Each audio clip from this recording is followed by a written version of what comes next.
Hello everyone, welcome to my channel Com Scholar. आज हम इस वीडियो लेक्चर में एक नया चैप्टर पढ़ने जा रहे हैं जीएसटी में, that is exemption under GST. देखिए, आपको ये चैप्टर पढ़ना है तो देखिए आपको वेरियस टाइप्स ऑफ जो सप्लाई जो हमने पढ़ा था उसमें हमने टाइप्स ऑफ हमने सप्लाई पढ़े थे। जैसे कि टैक्सेबल सप्लाई क्या होता है, नॉन टैक्सेबल सप्लाई क्या होता है, एग्जेम्प्ट सप्लाई क्या होता है, ये हमने पढ़ा था उस चैप्टर में। आज हम मेनली जो फोकस करने जा रहे हैं वो हम ये इसमें फोकस करना जा रहे हैं कि what is all about exempt supply, right. देखिए, इसको पढ़ने से पहले मैं थोड़ा सा ब्रीफ में लेके जाऊँगा कि अब तक हमने क्या क्या पढ़ा हुआ है। देखिए, हमने सेक्शन सिक्स में पढ़ा था कि गुड्स और सर्विस की डेफिनेशन हमने पढ़ा था कि गुड्स क्या होते हैं एंड सर्विस क्या होते हैं। फिर हमने अंडर सेक्शन 7 में पढ़ा था, जो हमने पूरा सप्लाई चैप्टर पढ़ा था, जहाँ आपको याद होगा हमने सेक्शन 7A पढ़ा था, सेक्शन 7B पढ़ा था, सेक्शन 7C पढ़ा था। सी से अगर आपको याद हो तो हमने पढ़ा था परी, अगर आपको अच्छे से याद हो तो आपको याद आ जाएगा। देन स्टूडेंट्स, हमने पढ़ा था दैट इज़ सेक्शन 8 भी हमने डिस्कस किया था, जिसमें हमने डिस्कस किया था कि composite supply and mix supply में क्या डिफरेंस है। इसके बाद हमने पढ़ा था सेक्शन 9, जिसमें हमने डिस्कस किया था levy and collection of GST. And class levy and collection GST में हमने 2 चैप्टर भी कवर किए थे। कुछ तो हमने वहाँ पर भी हमने कुछ एग्जेम्प्ट गुड्स एंड सर्विस हमने वहाँ पढ़ लिए थे, और कुछ तो हमने मेनली पे हमें पढ़ा था रिवर्स चार्ज मैकेनिज्म कब कब लगता हमने ये पढ़ा था, राइट। बट उस चैप्टर में हमने जो एग्जाम्प्ट पढ़े थे वो हमने लिमिटेड पढ़े थे, बिकॉज वो कुछ टॉपिक ऐसे थे जो मुझे वहाँ कवर करने ही थे, राइट। बिकॉज वो पूरा टॉपिक वहाँ पर कवर था तो आपको अच्छे से वो रिलेट कर पाते थे आप, तो आपको वहाँ पर अच्छे से सब कुछ जो है अगर कंसेप्ट इससे पढ़ोगे तो आपको याद हो जाएगा। देन क्लास सेक्शन 10 में हमने पढ़ा था that is composition levy scheme हमने पढ़ी थी। अब हम इस चैप्टर में पढ़ने जा रहे हैं that is section 11 which basically talks about exemptions of goods and services, alright. चलिए पढ़ते हैं। देखिए, ये चैप्टर हमारा जो है सेक्शन 11 में कवर होता है। एंड क्लास में याद रखना, आपको पता है जैसे देखिए हमारे जीएसटी में 4 एक्ट हैं, CGST act, SGST act, IGST act, UTGST act, एक और एक्ट है that is called compensation act, right. But जो हमें एग्जाम्पशन पढ़ना है गुड्स एंड सर्विस का वो हमें पढ़ना है सेक्शन 11 में। उसमें साफ साफ ये लिखा हुआ है कि सीजीएसटी एक्ट में जो लिखा हुआ है वो आपका इक्विवेलेंट है एसजीएसटी के, राइट। और जो इन दोनों में जो लिखा हुआ है, इन दोनों में यानी कि सीजीएसटी एंड एसजीएसटी में, वो सब आपका एसजीएसटी आईजीएसटी में भी लिखा हुआ है। तो स्टूडेंट्स, आप कोई भी बुक उठा के देखोगे तो उसमें आपके ना स्टेटमेंट जो है 3 बार लिखी होगी, CGST, SGST and SGST, meaning एक ही है, राइट। तो मैं आपको ना सिर्फ और सिर्फ सीजीएसटी एक्ट के अकॉर्डिंग पढ़ा रहा हूँ। आप लैंग्वेज चेंज करके कुछ भी लिख दो, बात एक ही है। वो सीजीएसटी के प्लेस पे आप एसजीएसटी लिख सकते हो, एसजीएसटी के प्लेस पे आप आईजीएसटी लिख सकते हो, राइट। तो आपको बहुत अच्छे से समझना है, बस आपको कंसेप्ट को समझना है। बाकी सबकी लैंग्वेज एक ही जगह लिखी हुई है। आपको ये नहीं कि है आपको 3 बार पढ़ना पड़ेगा कि सीजीएसटी के अलग पढ़ना हुआ है, एसजीएसटी के अलग अलग पढ़ना पड़ेगा, या आईजीएसटी के अलग पढ़ना हुआ है, ऐसा नहीं है। सब में एक ही लैंग्वेज लिखी हुई है। तो आप ये समझ लो कि these 3 are more or less equivalent to of each other as per this section, that is section 11, right. चलिए अब पढ़ने जा रहे हैं सेक्शन 11। देखिए, सेक्शन 11 में आपका है सेक्शन 11 सब सेक्शन 1। ये कौन सा सेक्शन है? सेक्शन 11 सब सेक्शन 1 पढ़ने जा रहे हैं। इसमें लिखा हुआ है कि government may issue notification on the recommendation of GST council, right, forward for the exemption of GST. That means government यहाँ पर नोटिफिकेशन इशू करेगी on the recommendation of GST council, किसके regarding of exemption of goods and services, wholly, partly, with और without condition. यानी कि government खुद notification देगी कि जो भी गुड्स या सर्विस एग्जम्प्ट हैं जीएसटी से, वो या तो होली एग्जम्प्ट होंगे या पार्टली एग्जम्प्ट होंगे, कुछ विद कंडीशन होंगे, कुछ विदाउट कंडीशन होंगे। तो गवर्नमेंट इसका नोटिफिकेशन कहाँ पे देगा? वो देगा सेक्शन 11 सब सेक्शन 1 में, राइट। चलिए अब हम पढ़ने जा रहे हैं that is section 11 sub section 2। Section 11 sub section 2, इसमें क्या क्या बोल रहे हैं कि government issue special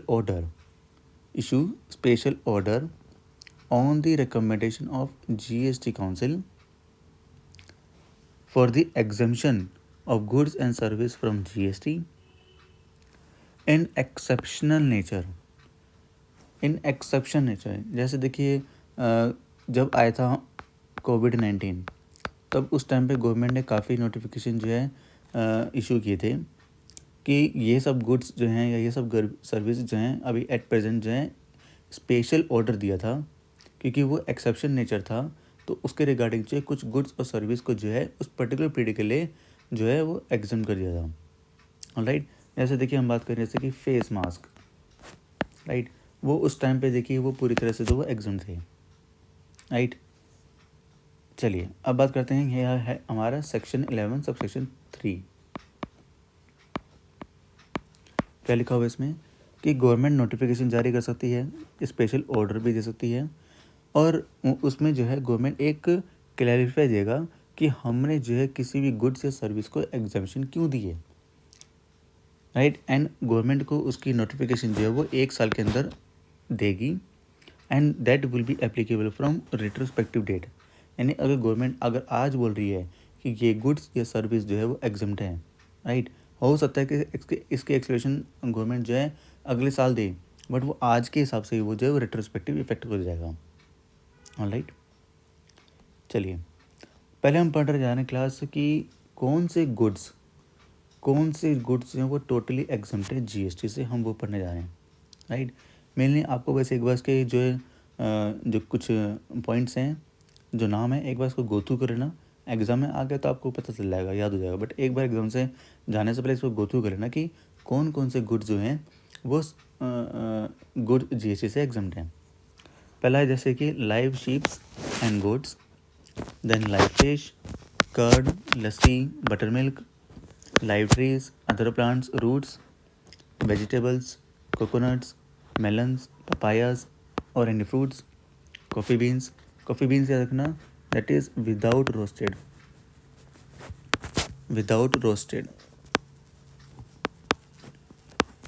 Then we have प्रसादम, जो मंदिर में जो है प्रसाद मिलता है ना, राइट, वो पूरी तरह एग्जाम्प्ट है।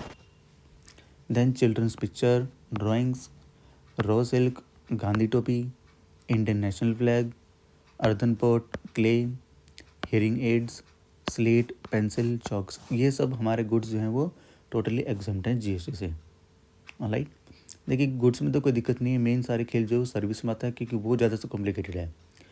राइट, तो ये चैप्टर मैंने जो सर्विस के लिए है, बट मैंने आपको फिर भी एक ओवरव्यू दे दिया कि हम एग्जाम्शन गुड्स में एग्जाम्शन चैप्टर में कौन से गुड्स हैं वो टोटली एग्जम्प्ट हैं। क्लास याद रखना फॉर दी, ये मैं दोनों के लिए बता रहा हूँ, जो कि दिल्ली यूनिवर्सिटी का जो सिलेबस है, तो उसमें चाहे आप बीकॉम ऑनर्स के स्टूडेंट हो या फिर आप जो है बीकॉम प्रोग्राम के स्टूडेंट हो, ये दोनों के लिए है, और आपको सिर्फ और सिर्फ इन ही सेक्टर को ज़्यादा अच्छे से ज़्यादा देना है, बाकी पे अगर आप ना भी पढ़ो तो भी चल जाएगा। तो पहले आपको देखिए एजुकेशन सेक्टर का पता होना चाहिए कि कौन सी सर्विस जो वो एग्जम्प्ट है, हेल्थ केयर से related, transportation of goods, transportation of passengers, banking sector, agriculture sector and charitable sector. ये 7 सर्विस सेक्टर हैं जहाँ पर आपको मेनली फोकस करना है। अगर आपने ये अच्छे से समझ लिया फिर तो आपको एग्जामिनेशन में कोई दिक्कत नहीं आएगी। Alright, but make sure class ये बहुत इंपॉर्टेंट चैप्टर है, बिकॉज इसका जो रिलेशन है वो बाकी अदर चैप्टर से भी है, तो उसको आप इतना ईजी में समझना। चलिए हम क्लास पहले हम पढ़ने जा रहे हैं हेल्थ के रिलेटेड सर्विसेज। पहला है देखिए, अगर कोई वेटनरी क्लिनिक है वो अगर किसी भी पर्सन को सप्लाई कर रहा है सर्विस की, याद रखना ये कौन है यहाँ पर, वो है रेसिपिएंट, राइट, एंड ये कौन है, ये है मेनली आपके सप्लायर्स। यानी कि कोई वेटनरी क्लिनिक अगर किसी भी पर्सन को सर्विस दे रहा है, सर्विस कौन सी sir, service in relation to health care of animals and birds, तो वो सर्विस जब पूरी तरह से एग्जम्प्ट है। ऑलराइट, क्लास याद रखना, ये जो सर्विस नंबर ये मैं 2 लिखी हुई है, ये पहले एग्जम्प्ट हुआ करती थी, बट अब ये टैक्सेबल है, ये याद रखना, इसलिए मैंने इसको क्रॉस किया हुआ है। क्या था, अगर मान लीजिए कोड ब्लड बैंक है, अगर वो किसी भी पर्सन को सर्विस दे रहा है for the in relation to preservation of stem cells, वो अब 100% आपका टैक्सेबल है, एग्जेम्प्ट नहीं है। Third one, operator of common biomedical waste material, means अगर कोई ऑपरेटर है कॉमन बायोमेडिकल वेस्ट मटेरियल, किसको सर्विस दे रहा है? वो क्लिनिकल स्टैब्लिशमेंट को दे रहा है। सर्विस कौन सी दे रहा है? वो डिस्पोजेबल ऑफ बायोमेडिकल वेस्ट और रिलेटेड प्रोसेस, मैं फॉर एग्जांपल सेग्रीगेशन का, तो वो सर्विस जो है कम्प्लीटली एग्जम्प्ट है। क्लास मेनली आपको ध्यान देना है कि क्लिनिकल स्टैब्लिशमेंट हम बोलते किसको हैं, उस पर आपको मेनली ध्यान देना है। मान लीजिए अगर कोई डॉक्टर है, क्लिनिक है, तो उसको क्या बोलते हैं? क्लिनिकल स्टैब्लिशमेंट बोलते हैं, राइट। चलिए, ये है आपका मेनली अभी तक जो हमने पढ़ा था हेल्थ केयर, वो तो एक छोटा सा नमूना था।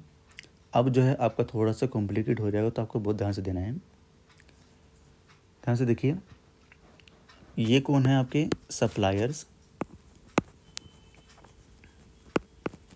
एनी पर्सन मतलब कौन है? ये रेसिपिएंट। ध्यान से देखिए स्टूडेंट, क्लिनिकल स्टैब्लिशमेंट हो, ऑथोराइज मेडिकल प्रैक्टिशनर हो, या पैरामेडिक्स हो, पैरामेडिक्स लाइक नर्सेज, ये अगर सप्लायर हैं यानी कि सर्विस वर्ड कर रहे हैं, क्या सर्विस दे रहे हैं? ये हेल्थ केयर रिलेटेड जो है सर्विस दे रहे हैं। किसको दे रहे हैं? किसी भी पर्सन को दे रहे हैं, तो वो सर्विस जो है कम्प्लीटली एग्जम्प्ट है। ऑलराइट, अब मेनली आपको ध्यान देना है कि ये क्लिनिकल जो एस्टेब्लिशमेंट है बोलते किसको हैं, पहले वो आपको ध्यान से देना है। क्लिनिकल एस्टेब्लिशमेंट किसको बोलते हैं? कोई जगह, एनी प्लेस जो ऑफर करे, any place which offers health related services including diagnosis, treatment, care for illness, deformity, pregnancy, injury, and these all must be recognized under system of medicine of India, right. तो उस जगह को हम क्या बोलेंगे? Clinical establishment. मैं फिर से बोल रहा हूँ, क्लिनिकल एस्टेब्लिशमेंट किसको बोलते हैं? ऐसी जगह जो ये हेल्थ केयर सर्विस जो है वो इंक्लूड करे, कौन कौन सी? डायग्नोसिस, ट्रीटमेंट, केयर, किसके लिए? फॉर इलनेस, डेफर्मिटी, प्रेगनेंसी, इंजरी, और ये सब जो है जो डिसीज़ है या जो भी क्योर हो रहा है, वो सब जो है मेडिसिन ऑफ इंडिया के अंडर रिकग्नाइज सिस्टम में होना चाहिए, राइट। तो उसको हम बोलते हैं क्लिनिकल एस्टेब्लिशमेंट। चलिए फिर से आते हैं, मैं फिर से बता रहा हूँ, ये कौन है? सप्लायर्स हैं। ये किसी भी पर्सन को हेल्थ केयर रिलेटेड सर्विस दें। अब हेल्थ केयर में क्या क्या आएगा? हेल्थ केयर में ये सब इंक्लूड है। क्या क्या इंक्लूड है? Deformity, treatment, care, ambulance as well for illness, for deformity, pregnancy, injury, ये सब होना चाहिए आपका। क्या क्या एक्सक्लूड होगा वो आपको ध्यान देना है। क्या क्या एक्सक्लूड होगा? Hair transplant, cosmetic surgery, plastic surgery, ये सब एक्सक्लूड है, राइट। बट ये सब भी इंक्लूड हो सकता है कब? अगर कोई पर्सन ये सब इलाज करा रहा है in the case of serious health issue. मान लीजिए किसी को अगर कैंसर है या ट्रॉमा है, राइट, तो उस केस में ये सब जो है आपका जो है एग्जेम्प्ट हो सकता है। बट बाकी अदर केसेस में ये सब जो है टैक्सेबल हो जाएगा, ऑलराइट। चलिए आगे बढ़ते हैं। अगर कोई भी पर्सन किसी भी पर्सन को एम्बुलेंस की सर्विस दे तो फिर वो एग्जम्प्ट है, राइट। ध्यान देना क्लास, ये पॉइंट ऊपर भी आ सकता था, लेकिन ऊपर पर क्या लिखा हुआ था? ऊपर लिखा था कि अगर क्लिनिकल एस्टेब्लिशमेंट किसी भी पर्सन को अगर एम्बुलेंस की सर्विस दे तो एग्जम्प्ट है। लेकिन अगर कोई भी पर्सन को दे, अच्छा ये नहीं कि कोई भी दे। मान लीजिए जैसे आजकल आपको देखा होगा, जैसे मान लीजिए पाथ लैब जो होते हैं जो कि टेस्टिंग वगैरह कराते हैं, राइट, उसमें भी अगर कोई एम्बुलेंस सर्विस दे रहे हैं पेशेंट्स को तो वो एग्जम्प्ट है, राइट। तो इस तरह तो क्या है, लेकिन ऐसा नहीं है कि मान लीजिए जैसे कोई भी है, जैसे मान लीजिए कोई भी XY पर्सन है जिसका मेडिसिन लाइन से कोई फील्ड से कोई लेने देने नहीं है, और वो आपको जो है वो बिज़नेस चला रहा है। वो क्या करता है? वो सड़कों पे अपने जो है व्हीकल रन करता है और वो लोगों को जो है हॉस्पिटल जो है पहुँचाता है, और वो उस चीज़ के पैसे लेता है। तो उस केस में वो चीज़ें टैक्सेबल हो जाएगी, राइट। तो यहाँ पर एनी पर्सन का मतलब है कोई ऑथराइज होना चाहिए, जो कि रियल साइंस में जो है वो पेशेंट्स को जो है वो इलाज कराता है, राइट। चलिए कुछ नोट्स हैं, देखिए ये नोट्स वैसे तो इम्पोर्टेंट भी हैं, मेनली ये बेसिकली ये CA एंड CMA के लिए इम्पोर्टेंट है, but not for the BCom honours and BCom ground. But अगर मान लीजिए एक एग्जामिनर का बहुत ज़्यादा मूड ख़राब है या फिर वो जो है बहुत डिफिकल्ट क्वेश्चन पूछना चाह रहे हैं, तो उस केस में ये पॉइंट पे आपको कवर करने चाहिए। ज़्यादा डिफिकल्ट नहीं है, ईजी है। फर्स्ट पॉइंट क्या है, अगर कोई क्लिनिकल एस्टेब्लिशमेंट या जैसे हॉस्पिटल होते हैं उसमें जो है इन पेशेंट यानी कि एडमिटेड पेशेंट्स को जो रूम प्रोवाइड करते हैं, तो उसमें देखिए पर डे के हिसाब से रेंट चार्ज किया जाता है, तो वो टैक्सेबल नहीं, वो 100% आपका एग्जाम्प्ट होगा। सेकंड केस में अगर कोई हॉस्पिटल जो है, मान लीजिए कई बार कोई केस बहुत जो है सीरियस आता है, कॉम्प्लिकेटेड होता है, जो हॉस्पिटल को जो है उस चीज़ को मतलब उस कॉम्प्लिकेटेड केस को हैंडल करना बहुत मुश्किल होता है, तो समटाइम्स हॉस्पिटल जो है कुछ इमरजेंसी में सीनियर डॉक्टर या कंसल्टेंट या टेक्नीशियन को हायर करते हैं। तो उस केस में भी ये सब कौन होंगे, डॉक्टर, कंसल्टेंट, ये टेक्नीशियन, ये सब कौन होंगे, ये सर्विस प्रोवाइडर हैं। किसको दे रहे हैं, वो हॉस्पिटल को दे रहे हैं, तो उस केस में ये सर्विस जो है वो एग्जम्प्ट हो जाएगी। थर्ड केस में मान लीजिए अगर हॉस्पिटल वालों ने पेशेंट से चार्ज करा किसी भी मतलब क्योर के लिए या फिर किसी भी कंसल्टेंट के लिए, मान लीजिए 10,000 पे किया, हॉस्पिटल ने चार्ज किया, एंड डॉक्टर को वो 8,000 रुपये दे रहे हैं, एंड बाकी जो बैलेंस है वो उन्होंने उस चीज़ के लिए क्या करा, एक एंजली सर्विस प्रोवाइड कर दी। तो याद रखना क्लास, उसमें जो एंटायर अमाउंट है दैट इज़ 10,000, उसमें वो जो है वो टोटली वो सर्विस जब की क्या होगी, एग्जाम्प्ट होगी। ऑलराइट, चलिए आगे बढ़ते हैं। Food supplied by clinical establishment, ध्यान से देखिए क्लास ये चार्ट। अभी आप यहाँ मत देखिए, आप सीधा अभी आप ना राइट ना लेफ्ट मत देखिए, आप सीधा अभी नीचे देखिए। क्लिनिकल एस्टेब्लिशमेंट अगर फूड सप्लाई कर रहा है, यानी कि हम बात कर रहे हैं outward supply, right. Clinical establishment और हॉस्पिटल अगर फूड की सप्लाई कर रहा है, किसको कर रहा है, पेशेंट को कर रहा है, डॉक्टर या स्टाफ को कर रहा है, या फिर पेशेंट्स के विजिटर को कर रहा है, तीनों को करेगा। अब तीनों केस में देखना है। देखिए अगर फूड सप्लाई अगर किसी पेशेंट को हो रहा है, राइट, किसके लिए हो रहा है, by the advice of doctor and nutrition, तब तो वो सर्विस 100% आपकी एग्जाम्प्ट है। बट अगर फूड सप्लाई किसी डॉक्टर या स्टाफ को हो रहा है तब तो वो टैक्सेबल होगा। एंड अगर फूड सप्लाई जो है पेशेंट्स के विजिटर्स या अटेंडी को हो रहा है, तो उस केस में भी वो सर्विस जो क्या होगी, वो टैक्सेबल होगी। यानी कि क्लिनिकल एस्टेब्लिशमेंट केस में आउटवर्ड सप्लाई, फूड की सप्लाई जो है सिर्फ एक केस में एग्जाम्प्ट है, कौन सी, अगर वो फूड सप्लाई जो है वो प्रॉपर डाइट के अकॉर्डिंग, यानी कि बाय न्यूट्रिशनिस्ट या फिर डॉक्टर ने उसको उनको जो है एडवाइस किया हुआ है, तो ही उस केस में एग्जाम्प्ट है, अदरवाइज टैक्सेबल होगा। राइट, चलिए अब यहाँ पर ज़्यादा ध्यान से देखिए। अब अभी तो हमने बात करता है आउटवर्ड सप्लाई की, अब बात करते हैं ज़रा इनवर्ड सप्लाई की। सवाल ये उठता है कि क्या हॉस्पिटल जो है वो फूड कहाँ से ला रहा है। भाई या तो वो उनकी अपनी खुद की कैंटीन होगी, अगर मान लीजिए खुद की कैंटीन है तो कैंटीन में भी देखिए सामान तो आएगा ना, कोई भी रॉ मटेरियल तो आएगा बनाने के लिए, तो उस इनवर्ड सप्लाई पे जो है उनको जो है GST देना होगा, राइट। या फिर मान लीजिए कैंटीन नहीं है, उन्होंने किसी बाहर से आउटसोर्स करा लिया, राइट, किसी प्राइवेट सप्लायर से, किसी से भी, तो उसमें भी जो अमाउंट चार्ज होगा उसमें भी उनको जो है क्लिनिकल एस्टेब्लिशमेंट को GST देना होगा, राइट। तो अगर मैं इन शॉर्ट बात करूं तो फूड सप्लाइड बाय जो क्लिनिकल एस्टेब्लिशमेंट है उसके आउटवर्ड सप्लाई में सिर्फ एक पॉइंट पे जो सर्विस एग्जाम्प्ट है, किस केस में, अगर इन पेशेंट यानी कि एडमिटेड है पेशेंट्स को अगर फूड सप्लाई करा जा रहा है। बट अगर मैं इनवर्ड सप्लाई की बात करूं तो वो एट एनी कॉस्ट 100% टैक्सेबल होगा, एग्जाम्प्ट है ही नहीं, राइट। चलिए आगे बढ़ते हैं। ये क्या है जैसा मान लीजिए कि क्लिनिक सेंट्रल गवर्नमेंट जो है स्टेट गवर्नमेंट को बोलती है कि हम जो है पूरे देश में नेशनल हेल्थ मिशन चलाना चाहते हैं और हम आपके स्टेट में जो है टेक्निकल एंड फाइनेंशियल सपोर्ट देना चाहेंगे। स्टेट गवर्नमेंट तो कहती है ठीक है, हम जो है अपने स्टेट में जो है पेशेंट्स को फ्री में एम्बुलेंस सर्विस प्रोवाइड करेंगे। पेशेंट्स को बोलेंगे डायल करें 102 108 एंड फ्री में जो है आप अपनी जो है पेशेंट्स को जो है हम एम्बुलेंस की सर्विस देंगे। अच्छा, जब बात हो रही है फ्री की तब तो देखिए अमाउंट चार्ज ही नहीं हो रहा, फिर तो एग्जाम्प्ट या टैक्सेबल की बात होनी नहीं चाहिए, सीधी सी बात है।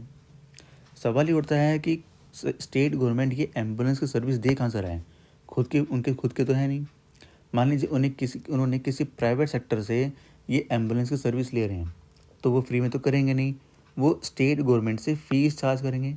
उस फीस चार्ज पे जो जो है वो एग्जेम्प्ट होगा, वो टैक्सेबल नहीं होगा। राइट, आगे बढ़ते हैं। अगर हॉस्पिटल या क्लिनिक सर्विस में हेल्थ केयर सर्विस दे रहा है तब तो एग्जाम्प्ट है, बट वो अगर हेल्थ केयर सर्विस के अलावा कोई और अदर सर्विस दे रहे हैं, कौन कौन सी, display of advertisement, renting of shops या ऑडिटोरियम रेंटिंग, तब तो वो टैक्सेबल ही होगा। राइट, चलिए आगे बढ़ते हैं। अब है सर्विस प्रोवाइडेड टू गवर्नमेंट। यहाँ पर याद रखना गवर्नमेंट खुद ही यहाँ पर कौन है, रेसिपिएंट है। राइट, पहले ध्यान से देखिए, ये बेसिकली सर्विस है इस मेन के, यानी कि असली खिलाड़ी ये हैं, कौन, लोकल अथॉरिटी। इस सर्विस में क्या है, जैसे मान लीजिए कि काम वैसे लोकल अथॉरिटी का है। जैसे अगर बात करें स्वच्छ भारत अभियान, स्वच्छ भारत अभियान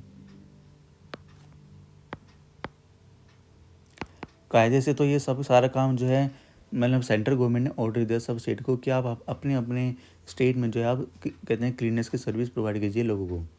राइट, साफ़ सुथरा रखिए अपने स्टेट को। तो मेनली वो किसका काम होता है, लोकल अथॉरिटी का काम होता है।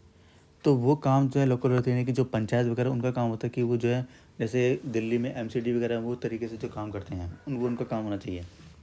लेकिन अगर मान लीजिए वो बोले कि नहीं हमारे पास रिसोर्सेज अवेलेबल नहीं है, तो वो क्या करते हैं, वो अपने थ्रू जो कोई एजेंट, जैसे कि गवर्नमेंट एजेंट या गवर्नमेंट एंटिटी हायर करते हैं।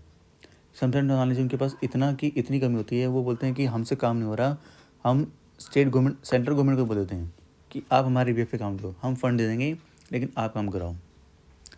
तो अगर मान लीजिए सर्विस, ये आर्टिकल 234 and G 243 से रिलेटेड है।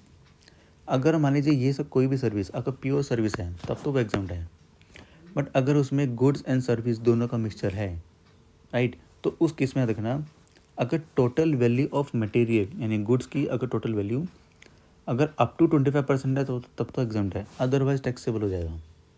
जैसे मान लीजिए अगर 1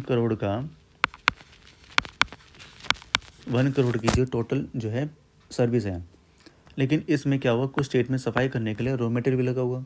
मान लीजिए अगर उसकी रॉ मटेरियल की वैल्यू अगर 30 लाख हुई और बाकी जो वो क्या दिया, सर्विस दिया है, राइट, तो उस केस में ये पूरे अमाउंट पे जो है वो टैक्सेबल हो जाएगा। क्यों हो जाएगा सर, क्योंकि इसकी रॉ मटेरियल की वैल्यू जो है 25% से एक्सीड करेगी, तो पूरे 1 करोड़ पे वो टैक्स लग जाएगा। अगर ये 24 लाख होता तब तो ये पूरी सर्विस जो है वो एग्जाम्प्ट हो जाती। ऑलराइट, आगे बढ़ते हैं। जैसे मान लीजिए कि ऑनर बोलते हैं गवर्नमेंट को कि सुना है कि आप जो है पब्लिक डिस्ट्रीब्यूशन सिस्टम के थ्रू, यानी कि फार्मर से आप क्रॉप्स लेके डायरेक्ट जो है अपने देशवासी के लोगों को, यानी कि जो गरीब हैं उन लोगों को जो है आप खाना पहुंचाना चाहते हो। सरकार बोलती है हाँ हमने जब लोगों से वायदा किया हुआ है, लेकिन वो ऑनर बोलते हैं कि ये ऑनर कौन है, बेसिकली प्राइवेट सेक्टर कंपनी है। ये प्राइवेट सेक्टर बोलती है गवर्नमेंट को आप ये काम खुद तो अकेले करेंगे नहीं, आइए हम आपके बिहाफ पे काम करेंगे। सरकार बोलती है ठीक है। तो ये प्राइवेट सेक्टर जो है सरकार से कमीशन या मार्जिन तो चार्ज करेंगे, तो उस पर जो चार्ज करेंगे वो सर्विस जो है वो टोटली एग्जाम्प्ट होगी। ऑनलाइन, जैसा कि क्लास आपको पता होगा कि इन्फोसिस ने जो है GST का पोर्टल बनाया था, राइट, 1390 करोड़ रुपए लिए थे। तो उस केस में इन्फोसिस कौन है, बेसिकली सर्विस प्रोवाइडर, और सरकार कौन है, रेसिपिएंट। तो जिसने GST नंबर पोर्टल बनाया, राइट, तो वो उस सर्विस पे, यानी कि उस सर्विस पे वो क्या है, GST लेगा, क्योंकि वो सर्विस क्या होगी, एग्जाम्प्ट होगी। राइट, सो स्टूडेंट्स, हमने आज जो है काफ़ी टॉपिक कवर कर लिया है इस वीडियो में। हमने जो हेल्थ सेक्टर से रिलेटेड सारा कवर कर लिया है एंड कुछ गवर्नमेंट सेक्टर का भी। Alright, so I hope you have understood very well. Thank you.